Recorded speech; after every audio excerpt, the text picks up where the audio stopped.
Paz y bien, hermanos. No podéis servir a Dios y al dinero. Homilía para el domingo 25 del tiempo ordinario en el ciclo C. Escuchemos primeramente, hermanos, el texto del Santo Evangelio según San Lucas en el capítulo 16, versículos 1 al 13. Decía también a sus discípulos: un hombre rico tenía un administrador a quien acusaron ante él de derrochar sus bienes. Entonces lo llamó y le dijo: ¿qué es eso que estoy oyendo de ti? Dame cuenta de tu administración, porque en adelante no podrás seguir administrando. El administrador se puso a decir para sí: ¿qué voy a hacer? Pues mi señor me quita la administración. Para acabar, no tengo fuerzas. Mendigar me da vergüenza. Ya sé lo que voy a hacer para que cuando me echen de la administración encuentre quien me reciba en su casa. Fue llamando uno a uno a los deudores de su amo y le dijo al primero: ¿cuánto debes a mi amo? Este respondió: 100 barriles de aceite. Él le dijo: toma tu recibo, aprisa, siéntate y escribe 50. Luego dijo a otro: ¿y tú cuánto debes? Él le dijo: 100 fanegas de trigo. Le dice: toma tu recibo y escribe 80. Y el amo alabó al administrador injusto porque había actuado con astucia. Ciertamente los hijos de este mundo son más astutos con su propia gente que los hijos de la luz. Y yo os digo: ganaos amigos con el dinero de iniquidad, para que cuando os falte, os reciban en las moradas eternas. El que es fiel en lo poco, también en lo mucho es fiel. El que es injusto en lo poco, también en lo mucho es injusto. Si pues no fuisteis fieles en la riqueza injusta, ¿quién os confiará la verdadera? Si no fuisteis fieles en lo ajeno, lo vuestro, ¿quién os lo hará? Ningún siervo puede servir a dos señores, porque o bien aborrecerá a uno y amará al otro, o bien se dedicará al primero y no hará caso del segundo. No podéis servir a Dios y al dinero. Palabra del Señor.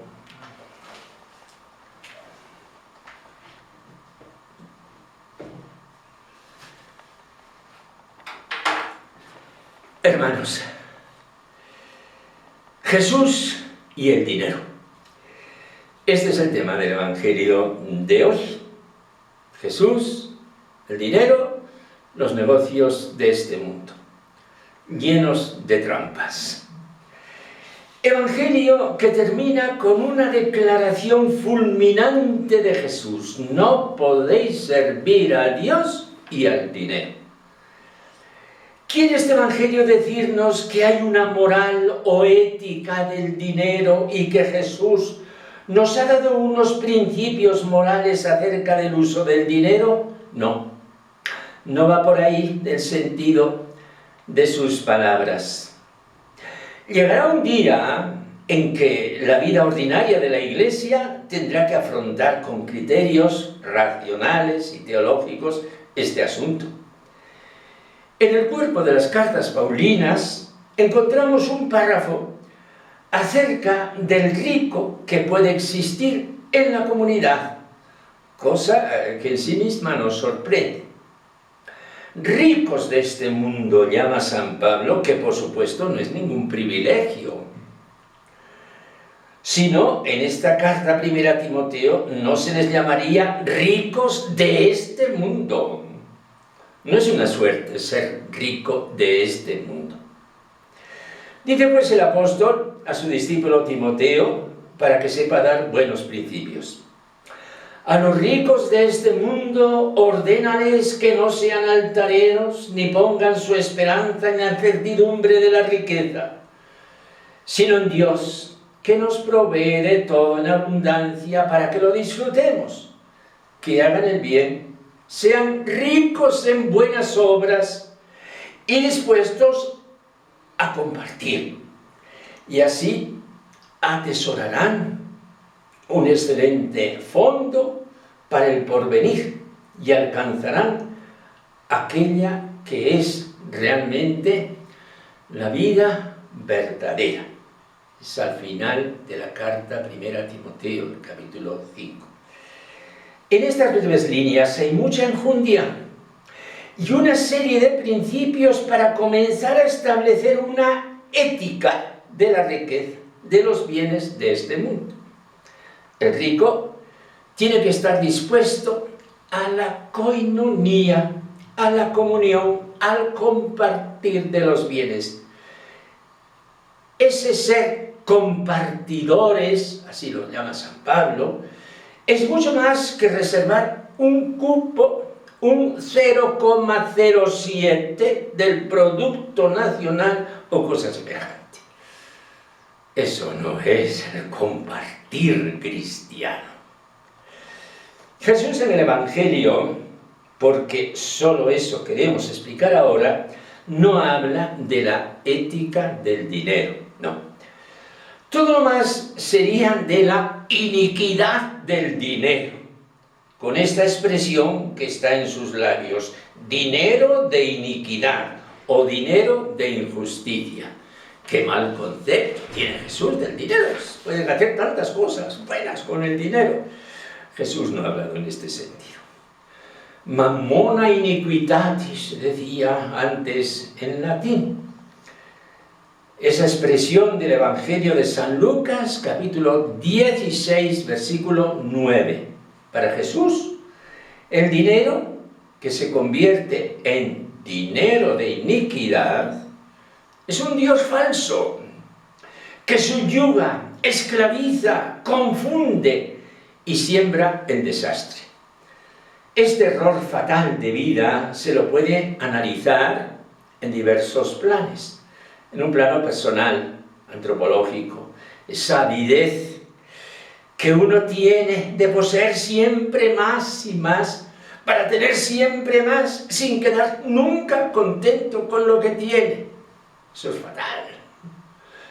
En un plano social, económico, el funcionamiento de la economía en el mundo como factor poderosísimo en la configuración de los valores y desvalores de las naciones.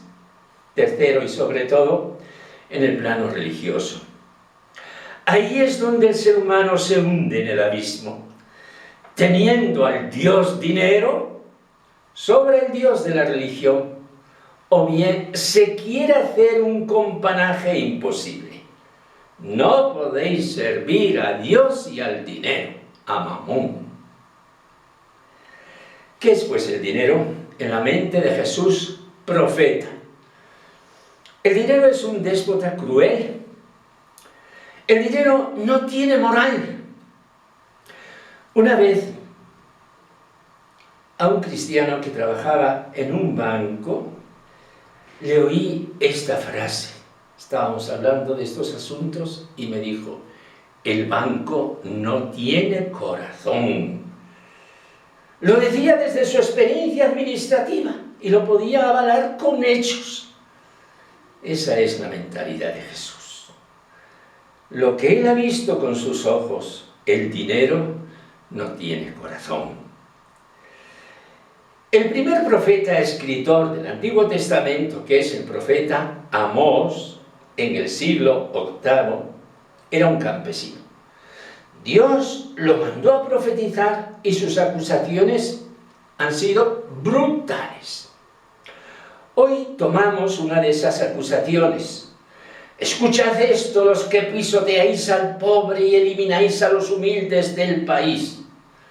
Ellos Piensan solo en el negocio y les molestan las fiestas religiosas que no son económicamente productivas. ¿Cuándo pasará el día de Dios, el sábado? Dicen. Y el profeta les acusa que reducen el peso, que aumentan el precio, que modifican las balanzas. Y dice literalmente, para comprar al indigente por plata, al pobre por un par de sandalias. Capítulo 8, versículo 5.